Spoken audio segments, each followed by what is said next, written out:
Coach. Hello. All right, sound okay? All right. First up, we'll have Kristen Kenny, Jazz TV.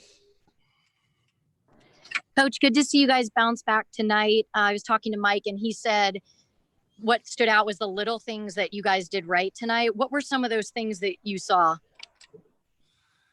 Well, the biggest thing it was we really competed, and I think when you do that, you find ways to make plays and win a game.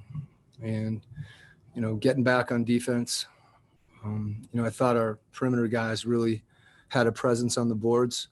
And as much as anything, the guys that did a lot of those little things, particularly Joe's performance was just terrific, and Fave came in with Rudy in foul trouble and gave us really good minutes.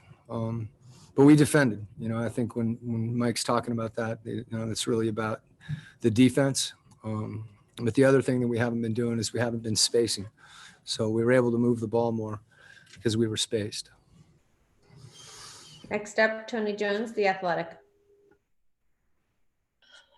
Coach, what are you seeing out of Mike? I mean, I know that he started to get really comfortable within the offense towards the end of last season, especially towards the bubble.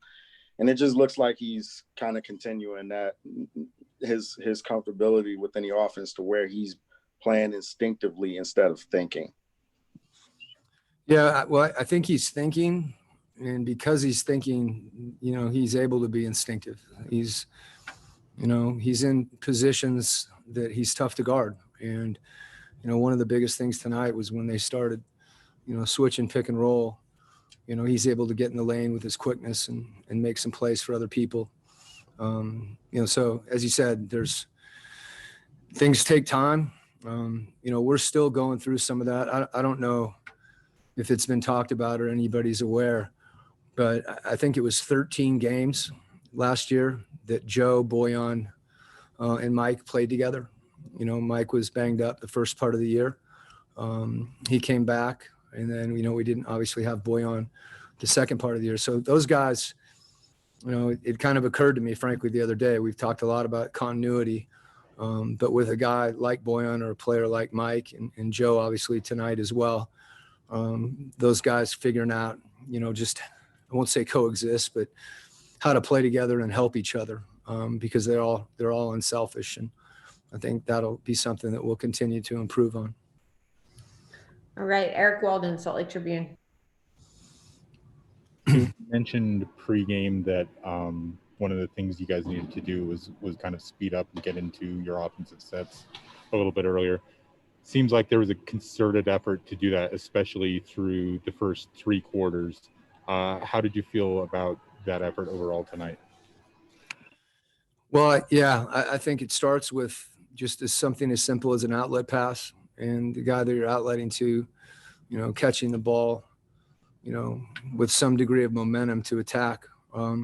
We also, we had our eyes ahead, in addition to having our eyes out when we drove the ball the majority of the time. So that's something that's important. And if we can pass the ball across half court and move it, we're throwing it ahead to guys that can make shots or make plays. And it also lets our bigs run and have a presence on the boards if we attack. Andy Larson, Salt Lake Tribune. Quinn, I wanted to ask in particular about Mike's pick and roll three. That's been a big shot for him tonight and in general. And I guess my question is, how is he good at getting those looks, and how green is his light when he comes off that screen? It's like a green sun.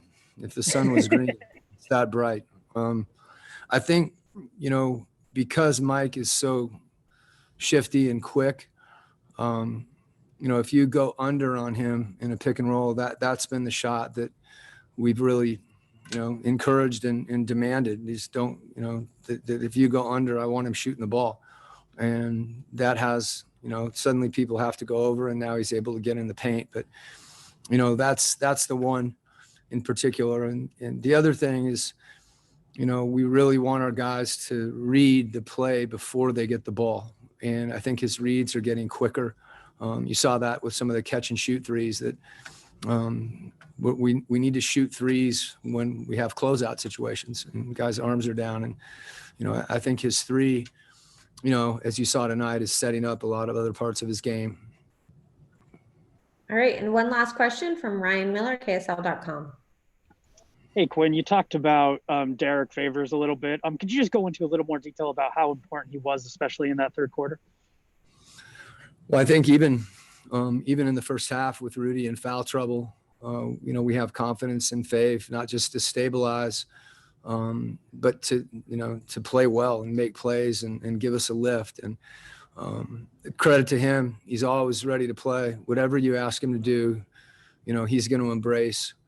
Whether it's shorter minutes like he played the other night or tonight, but I think his ability to roll like in a half roll situation and make that little floater. He had a real clean pinch post jump shot tonight. That was a big play, but I think as much as anything, his presence down low and his ability to get rebounds in a crowd.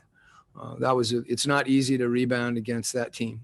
Particularly when Zubac is that big and Beverly crashes and obviously Kawhi and PG. So his presence on the defensive glass and also on the offensive glass, keeping some plays alive.